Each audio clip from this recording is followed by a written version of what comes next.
नमस्कार दोस्तों, आपके अपने चैनल हमारे संस्कार में आपका बहुत बहुत स्वागत है। आज हम आपके लिए लेकर आए हैं सावन मास महात्म्य कथा अध्याय 15।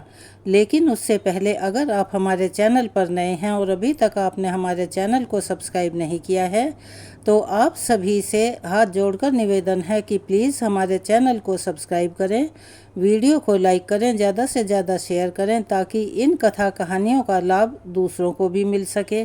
बेल आइकन को दबाना ना भूलें ताकि हमारी आगे आने वाली वीडियो की जानकारी आपको नोटिफिकेशन के ज़रिए मिल जाया करे।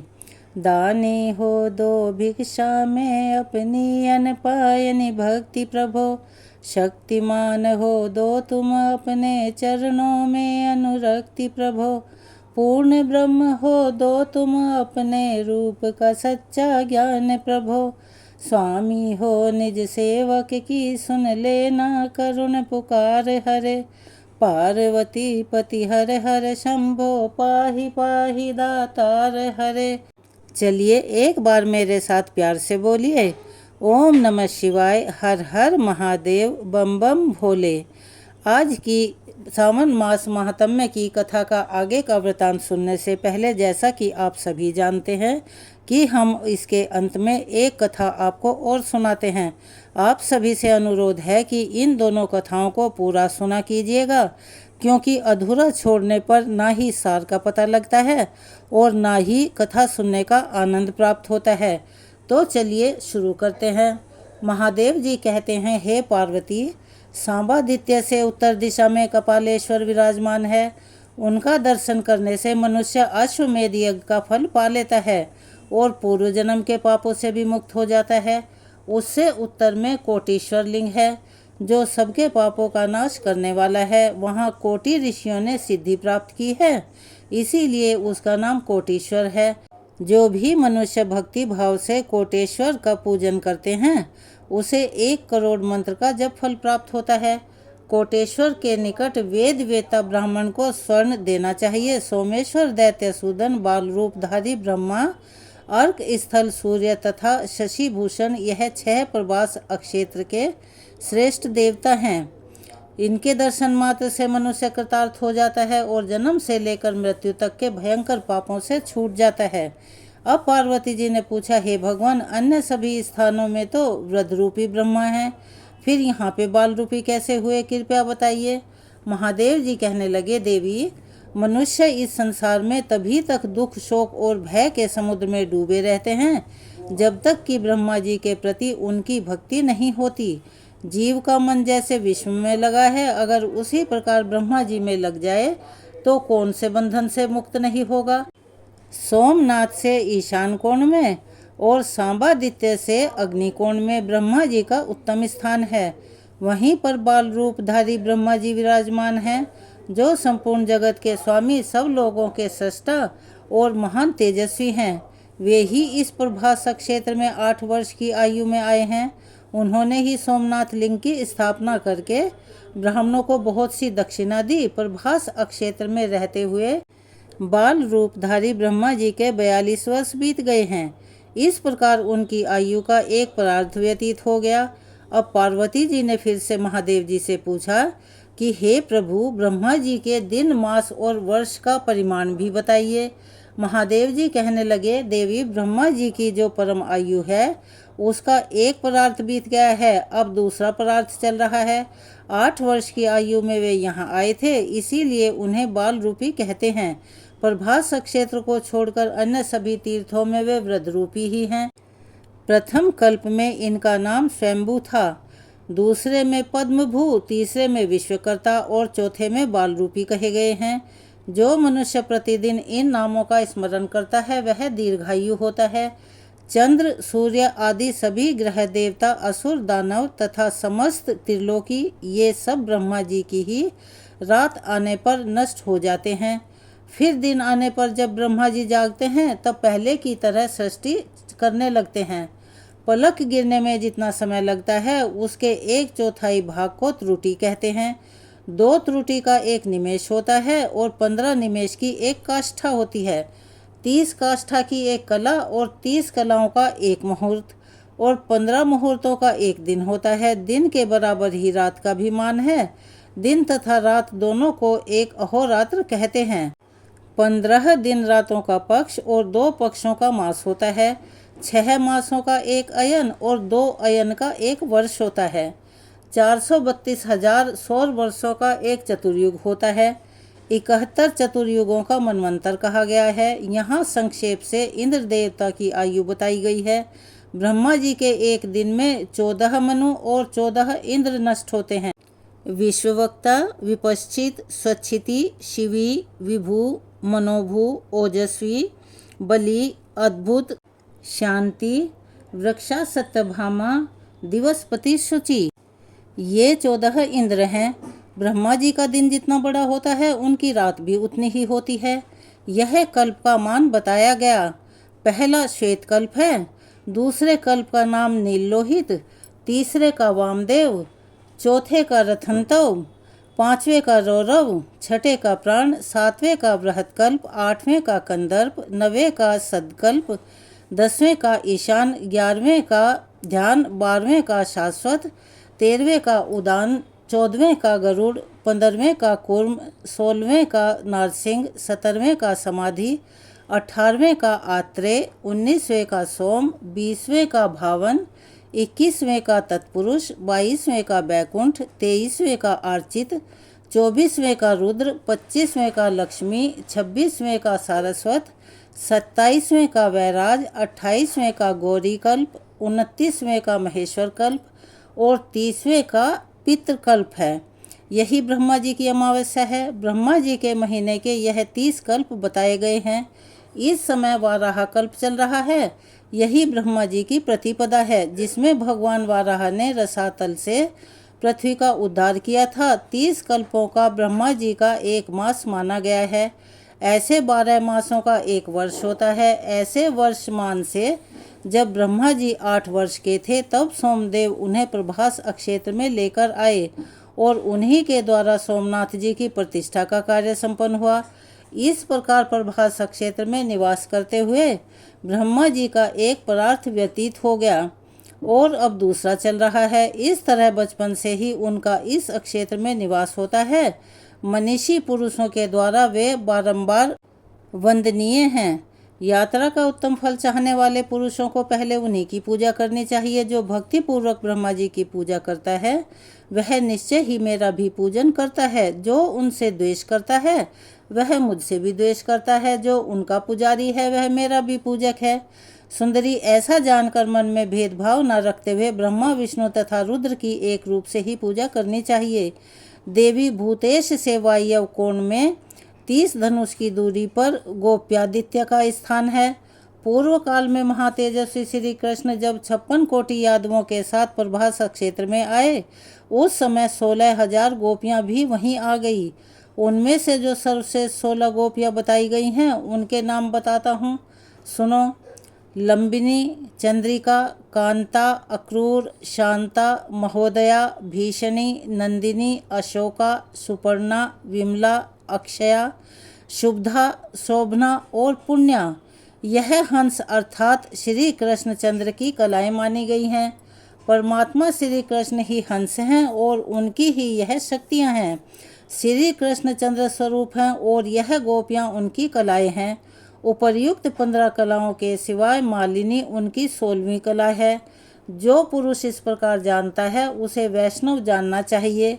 उन 16,000 गोपियों ने भगवान श्री कृष्ण की आज्ञा लेकर उस क्षेत्र में निवास करने वाले नारद आदि मुनियों के सहयोग से विधि पूर्वक भगवान सूर्य की स्थापना की और नाना प्रकार के दान दिए। महर्षियों ने वहां भगवान सूर्य का नाम गोपादित्य रख दिया। इस प्रकार सूर्यदेव की प्रतिष्ठा हो जाने पर वे सब गोपियां कृतार्थ हो गई और महान यश पाकर श्री कृष्ण के साथ द्वारका को चली गई। प्रभास क्षेत्र में गोपियों द्वारा स्थापित जो गोप्यादित्य है उनका दर्शन मात्र करने से मनुष्य दुख शोक से मुक्त हो जाता है। जो मनुष्य माघ मास की सप्तमी को उपवास करके गोप्यादित्य की पूजा करता है वह अपने पितरों को 7 बार तृप्त कर लेता है। वह अपने सभी रोगों का नाश करता है और दुष्ट चेष्टा परायण शत्रु को भी जीत लेता है। सप्तमी को तेल का स्पर्श ना करें, नीले रंग का वस्त्र ना पहने, आंवला लगाकर स्नान ना करें और कहीं किसी के साथ भी वाद विवाद ना करें।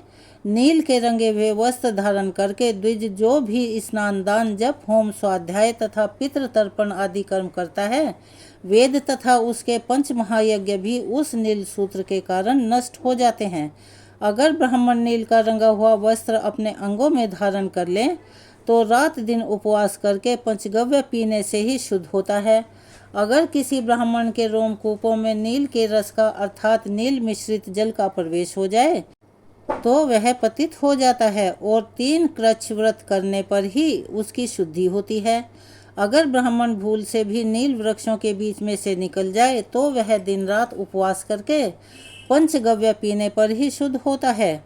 अगर ब्राह्मण के शरीर में नील की लकड़ी गड़ जाए और रक्त दिखाई देने लगे उसे चंद्रायण व्रत करना चाहिए। देवी जो अनजाने में नील की दातून कर लेता है वह 2 बार कृच्छ व्रत करने पर उस पाप से शुद्ध हो पाता है।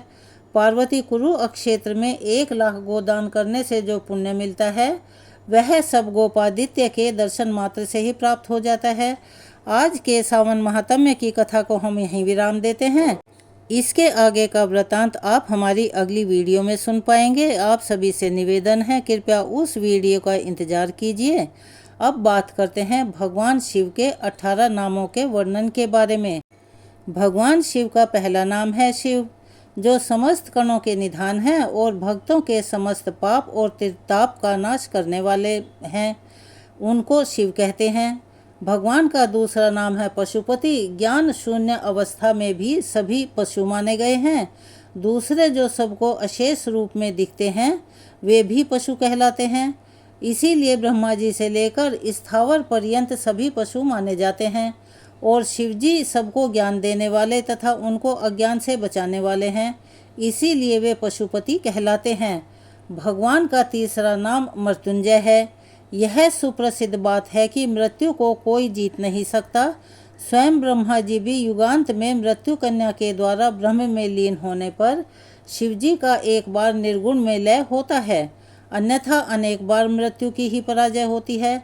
समुद्र मंथन के दौरान भगवान शिव ने देवताओं की रक्षा के लिए विष का पान कर मृत्यु पर विजय प्राप्त की थी, इसीलिए वह मृत्युंजय कहलाते हैं। भगवान शिव का चौथा नाम है त्रिनेत्र।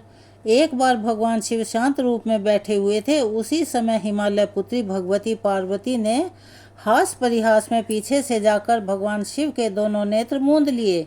नेत्र क्या थे? भगवान शिव रूप त्रिलोक के चंद्र और सूर्य थे। ऐसे नेत्रों के बंद होते ही समस्त संसार में अंधकार छा गया और संसार व्याकुल हो गया। तब भगवान शिव के ललाट से युगांतकालीन अग्नि स्वरूप तीसरा नेत्र प्रकट हुआ। उसके प्रकट होते ही 10 दिशाएं प्रकाशित हो गई, अंधकार हट गया और हिमालय जैसे पर्वत भी जलने लग गए। यह देखकर जैसे ही पर्वत भी जलने लग गए, तुरंत देवी पार्वती घबरा उठी और हाथ जोड़कर भगवान की स्तुति करने लगी। तब भगवान शिव प्रसन्न हुए और उन्होंने संसार की परिस्थिति पहले जैसी ही बना दी। तभी से वह चंद्रार्काग्नि विलोचन अर्थात त्रिनेत्र कहलाने लगे। भगवान शिव का नाम एक कृतिवासा है। कृतिवासा वह होते हैं जिनके गज कर्म का वस्त्र हो और ऐसे वस्त्र धारण करने वाले भगवान शिव हैं। उनको इस प्रकार के वस्त्र रखने की क्या आवश्यकता हुई थी? इसकी स्कंद पुराण में कथा मिलती है, जिसमें लिखा है कि जिस समय महादेव देवी पार्वती को रत्नेश्वर का महात्म्य सुना रहे थे, उस समय महिषासुर का पुत्र गजासुर अपने बल के मद से उन्मत्त होकर भगवान शिव के गणों को दुख देता हुआ शिवजी के समीप चला गया। ब्रह्मा जी के वरदान से वह इस बात से निडर था कि कंदर्प के वंश में पैदा होने से किसी से भी मेरी मृत्यु नहीं होगी। किंतु जब वह कंदर्प के दर्प का नाश करने वाले भगवान शिव के सामने गया तो उन्होंने उसके शरीर को त्रिशूल में टांगकर आकाश में लटका दिया। तब उसने वहीं से शिवजी की ही बड़ी भक्ति से स्तुति की। भगवान शिव बहुत ही दयालु हैं, वह कितना भी बड़ा पापी क्यों न हो, यदि ऐसा पापी सच्चे मन से भगवान शिव का स्मरण करें, भगवान की स्तुति करें, तो वह उस पर भी प्रसन्न होकर उसे भी आशीर्वाद दे देते हैं। गजासुर द्वारा की गई स्तुति से भगवान शिव बड़े प्रसन्न हुए और उन्होंने प्रसन्न होकर उसे वर देना चाहा, जिस पर गजासुर ने नम्र स्वर में कहा, भगवान से प्रार्थना की कि हे दिगंबर, यदि आप मुझ पर प्रसन्न हैं तो कृपया करके मेरे चर्म को धारण कर लीजिए और कृतिवासा नाम रखिए। जिस पर भगवान शिव ने तथास्तु कहा और फिर वैसा ही किया। भगवान शिव का छठा नाम है पंचवक्त्र। एक बार भगवान विष्णु ने किशोर अवस्था में अत्यंत मनोहर रूप धारण करके उसे देखने के लिए ब्रह्मा जी जैसे चतुर्मुख और अनंत जैसे बहुमुख अनेकों देवताओं और उन्होंने एक मुख वालों की उपेक्षा का लाभ उठाया। यह देखकर एक मुख वाले शिवजी को बड़ा ही क्षोभ हुआ। वह सोचने लगे कि अगर मेरे भी अनेकों मुख और अनेकों नेत्र होते तो भगवान के इस किशोर रूप का सबसे अधिक दर्शन मैं ही करता। बस फिर क्या था। इस कामना के उदय होते ही वे पंचमुख हो गए और उनके प्रत्येक मुख में 3-3 नेत्र बन गए। तभी से भगवान शिव को पंचवक्त्र भी कहते हैं। भगवान शिव का 7वां नाम है शीतिकंठ। एक समय बद्रिकाश्रम में नर और नारायण तप कर रहे थे। उसी समय दक्ष यज्ञ का विध्वंस करने के लिए शिवजी ने त्रिशूल छोड़ा था। देव योग से वह त्रिशूल यज्ञ विध्वंस करके नारायण की छाती को भी भेद गया और भगवान शिव के पास आ गया। इससे शिवजी क्रोधित हुए और आकाश मार्ग से नारायण के समीप गए। तब उन्होंने शिवजी का गला घोंट दिया।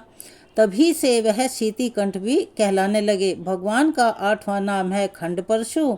उसी अवसर पर नर ने पशु के आकार के एक तिनके से खंड को इसी का वस्त्र से अभिमंत्रित करके शिवजी पर छोड़ा था। तब शिवजी ने उसको अपने महत्व प्रभाव से खंडित कर दिया था।